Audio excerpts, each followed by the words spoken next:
روزانہ قنوت وطر کی پابندی کرنا۔ الحمدللہ والصلاة والسلام علی رسول اللہ۔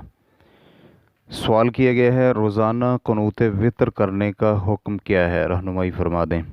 الجواب بعون الوہاب، اس میں کوئی حرج نہیں، کیونکہ دعائے قنوت سنت ہے اور نبی علیہ الصلاۃ والسلام قنوت کیا کرتے تھے، اور حسن رضی اللہ عنہ کو قنوت وطر کی دعا کے کلمات رسول اللہ صلی اللہ علیہ وآلہ وسلم نے خود سکھائے، تو یہ سنت ہے۔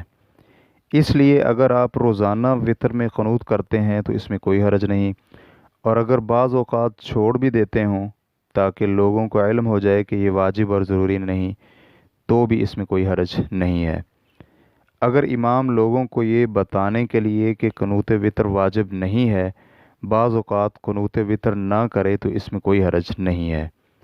جب نبی اکرم صلی اللہ علیہ وآلہ وسلم نے حسن رضی اللہ عنہ کو قنوت وطر سکھائی تو آپ نے اسے یہ نہیں فرمایا کہ اسے کچھ دن چھوڑ دو۔